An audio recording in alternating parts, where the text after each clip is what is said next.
آج پاکستان سے پیسہ باہر جا رہا ہے۔ وہ لوگ کہتے ہیں کہ ہم پاکستان میں پیسہ بھی لگائیں، پاکستان میں چوری کا سرٹیفکیٹ بھی لیں، ہم اس کی بجائے سرمایہ کاری باہر لے کے جا رہے ہیں۔ تو جناب اسپیکر، ایسے ملک نہیں چلتے۔ آج کانفیڈنس ختم ہو گیا ہے اس ملک کے اندر۔ اگر ہم نے اس کو آگے لے کر چلنا ہے تو ہم نے اس کے اداروں کو ہم نے اس ملک کے اداروں کو ٹھیک کرنا ہے، ہم نے اس ملک کے اس اعتماد کو بحال کرنا ہے، اور اس مارکیٹ سینٹیمنٹ کو ٹھیک کرنا ہے، اور اس فیصلہ سازی کے بحران کو ٹھیک کرنا ہے۔ آج کسی دفتر میں کوئی افسر 1 روپے کی فائل پہ دستخط کرنے کے لیے تیار نہیں ہے۔ کیوں؟ کہ انہوں نے جو خوف کی فضا بنائی ہے، آج پیرالائسس ہو گیا ڈیسیجن میکنگ کا۔ We are facing worst kind of decision making deficit. یہ بجٹ ڈیفیسٹ کو بھول جائیے، اس وقت ڈیفیسٹ ہے لیڈرشپ کا، ڈیفیسٹ ہے ویژن کا، ڈیفیسٹ ہے ڈیسیجن میکنگ کا، ڈیفیسٹ ہے کیپیسٹی کا ٹو پرفارم، ڈیفیسٹ ہے کانفیڈنس اور ٹرسٹ کا۔ جب تک یہ ڈیفیسٹس ٹھیک نہیں ہوں گے، حکومت کے یہ سارے جو دعوے ہیں یہ بیکار رہیں گے۔ میں 2 چیزیں جو کر کے آپ کو مختصر سی ختم کروں گا۔ جناب اسپیکر، ایک سی پیک میرے دل سے بہت قریب ہے۔ یہ وہ وقت تھا کہ ہم سی پیک کے اوپر جو ہم نے 5 سال انفراسٹرکچر کھڑا کیا ہے اس کا پھل کھا سکتے تھے۔ 2020 سے 2025 یہ 5 سال انڈسٹریل کوآپریشن کے تھے۔ پہلے 5-7 سال انفراسٹرکچر کے تھے، وہ ہم نے لگا دیا۔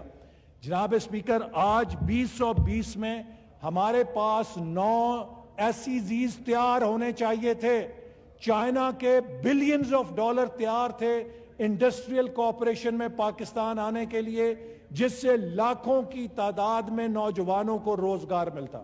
لیکن آج مجھے افسوس سے کہنا پڑتا ہے، ایک بھی SEZ 2 سالوں میں حکومت تیار نہیں کر سکی جس کا انفراسٹرکچر مکمل ہو، جس کو لانچ کیا جاتا، اور اس کے اوپر سے ہم نے معیشت کو بٹھا دیا۔ ان حالات میں کون سا سرمایہ کار؟ یہ اب سرکاری انویسٹمنٹ نہیں ہے، یہ چائنا سے پرائیویٹ انویسٹمنٹ آنی تھی، اور پرائیویٹ انویسٹمنٹ لانے کے لیے ہمیں ایک ماحول چاہیے۔ اور دوسری اہم چیز، جناب speaker, we are a young country, یہ ملک نوجوانوں کا ملک ہے۔ اس بجٹ کے اندر مجھے افسوس سے کہنا پڑتا ہے کہ نوجوانوں کے مستقبل کا قتل ہے۔ نوجوانوں کا سکل پروگرام ختم کر دیا گیا، سکل ڈیولپمنٹ پروگرام۔ کامیاب جوان اتنی پبلسٹی کی گئی، اس کے لیے 0 ایلوکیشن۔ ہائر ایجوکیشن کمیشن، جس کے لیے ہم نے آخری سال 47 ارب روپے رکھے تھے، اس کو 40% گھٹا کے 29 ارب پہ لے آیا گیا ہے۔ آج پاکستان کے نوجوانوں کو تعلیم، سکلز اور روزگار چاہیے۔ جناب اس بجٹ کے اندر مجھے بتائیں کہ نوجوانوں کے لیے نہ تعلیم ہے، نہ سکل ڈیولپمنٹ ہے، نہ روزگار کا کوئی راستہ ہے۔ تو میں آخر میں یہ کہوں گا کہ جناب اس بجٹ کے لیے جو میری ترجیحات ہیں کہ ہمیں ری انویگریشن آف انڈسٹری چاہیے۔ ہماری صنعت تباہ ہو گئی ہے، صنعت کی ریوائیول کا کوئی پیکج نہیں ہے۔ ہمیں ایکسپورٹس کا فوکس چاہیے۔ یہ ہمارا 70 سال سے ناکامی ہے، لیکن مجھے ایکسپورٹ ڈریون کوئی تھرسٹ یا فوکس نظر نہیں آیا۔ پاکستان نے اگر آگے جانا ہے تو ایکسپورٹ کے راستے سے جانا ہے، کچھ نہیں ہے ایکسپورٹس کے اوپر۔ ہمیں اپنی ایگریکلچر کو ماڈرنائز کرنا ہے، یہ ہماری بیک بون ہے، لیکن ماڈرنائزیشن آف ایگریکلچر کے اوپر مجھے اس کے اندر کچھ نظر نہیں آیا۔ اگر ہم نے آگے جانا ہے، we have to invest in education and youth, جیسے میں نے پہلے کہا، کچھ نظر نہیں آیا۔ اگر ہم نے آگے جانا ہے، we have to develop in digital infrastructure and science and technology. جناب اسپیکر، آپ حیران رہ جائیں گے یہ ڈیولپمنٹ بجٹ کی ترجیحات دیکھ کے کہ ایجوکیشن کا جو ڈیولپمنٹ بجٹ ہے وہ بھی نیچے ہے، ہائر ایجوکیشن کا بھی کم ہے، سائنس اینڈ ٹیکنالوجی کا بھی کم ہے، واٹر کا بھی کم ہے، یعنی کہ آبی وسائل کے لیے بھی پیسے کم ہیں، زراعت کے لیے بھی پیسے کم ہیں۔ تو مجھے بتائیے کہ پھر ہم کس سمت میں جا رہے ہیں؟ اور ایک چیز ضرور میں کہوں گا کہ آج ہماری ریاست کچھ چیلنجز کو سامنا کر رہی ہے۔ جناب اسپیکر، میں یہ بات کہنا چاہتا ہوں کہ کسی ریاست کو آپ جبر کے ساتھ نہیں چلا سکتے۔ خاص طور پہ ہم نے جو کاؤنٹر ٹیررزم کی جنگ لڑی ہے، اس سے ہمارے اندر ایک جھوٹا اعتماد آ گیا ہے کہ شاید ہم ہر چیز کو طاقت سے ڈیل کر سکتے ہیں۔ ہمیں understanding, dialogue,